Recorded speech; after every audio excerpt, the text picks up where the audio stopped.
ក្រុម Blackpink ចូលរួមជាមួយនឹង GD ដូចជា CL និង Jimin ក្រុមនេះជាបុគ្គលមានឥទ្ធិពលបំផុតក្នុងវិស័យ Fashion លំដាប់ពិភពលោក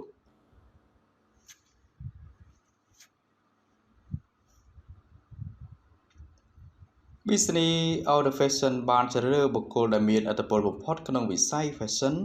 ប្រចាំពិភពលោកគិតចាប់ពីឆ្នាំ 2013 ដែលបានប្រកាសថាក្រុមនារីលំដាប់ពិភពលោក Blackpink បានជ្រើសរើសជាclass សម្រាប់ឆ្នាំ 2022 នេះ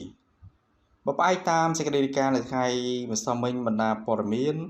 បានបង្ហាញការឈានជើងចូលរបស់ Blackpink ដែលរៀបចំដោយ Business of the Fashion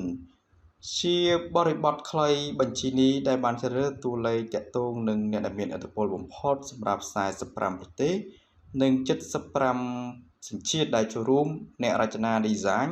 នាយកប្រតិបត្តិការតារា model និងតារាតំណាងផលិតផលផ្សេងៗប្រព័ន្ធផ្សព្វផ្សាយកតាលីករនិងអ្នកលក់រាយលក់ដុំនិងសហគ្រិនតាំងពីឆ្នាំ 2013 Business of the Fashion បានប្រកាសថាសមាជិកទាំង4របស់ K-pop នោះគឺ Blackpink ខ្លះទៅជាអ្នកដែលទទួលបានភាពពេញនិយមច្រើននៅស្ថិតនៅជួរមុខ Fashion Fit និងចរហត្ថលេខាលើកិច្ចព្រមព្រៀងដ៏គួរចាប់អារម្មណ៍ជាច្រើនជាមួយនឹង brand ល្បីៗផងដែរទោះបីជាណាបើគិតនៅក្នុងវិស័យ K-pop មានដូចជា G-Dragon ខ្លះជាមនុស្សដំបូងដែលបានបង្ហាញភាពលេចធ្លោលើខាងវិស័យ Fashion ឆ្នាំ 2014 បន្ទាប់ពី JD គឺ CL ខ្លះជាតារា K-pop ទី2និងជាតារាស្រីដំបូងដែលចូលរួមនៅក្នុង list ឆ្នាំ 2016 ក្នុងនាមនាងត្រូវបានគេដឹងថាជាកូរ៉េត្បូងសម្រាប់សម្រស់របស់តារាទី3នេះគឺ Jimin ខ្លះទៅជាសមាជិកក្នុងបញ្ជីឆ្នាំ 2019 ហើយបានបង្ហាញអំពីភាពអស្ចារ្យជ្រាលជ្រៅរបស់លោកនិងក្រុមទាំង4ដែលបង្កើតប្រវត្តិសាស្ត្រជាច្រើនរាប់មិនអស់សម្រាប់ឆាកអន្តរជាតិហើយក៏ជាក្រុមបរិះដែលដំបូងដែលសម្ដែងជាមួយនឹងឆាកអស្ចារ្យស្លៀកឈុតពី brand Dior កាលពីកន្លងទៅនេះមិនទ្រាំចាំដល់ថ្ងៃខួបកំណើតនោះទេJiminចេញថាវិការបរិច្ចាគជួយសង្គមក្នុងករណីចាំបាច់មិនប្រកាសយកមកនោះទេJiminបានឧបត្ថម្ភថវិកាចំនួន$7311ដើម្បីចូលរួមវិស័យអប់រំចំពោះអ្នកដែលត្រូវការចាំបាច់បំផុតនៅក្នុងសង្គមមានសេចក្តីរាយការណ៍ថាJiminបានឧបត្ថម្ភថវិកាផ្ទាល់ខ្លួនជួយទៅដល់ផ្នែកអប់រំមួយចំនួនបើតាម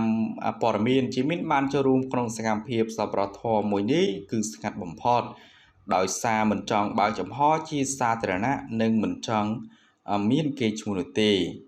សម្រាប់ខាងវិស័យអប់រំនោះក៏បានស្ទាក់ស្ទើរក្នុងការបង្ហើបការពិតដែរព្រោះតែសារព័ត៌មាន New បានតាក់ទងសុំការបញ្ជាក់អំពីថ្ងៃទី28ខែកញ្ញាថាក្រុមការងារបាននិយាយថាពិបាកក្នុងការបញ្ជាក់ការពិតណាស់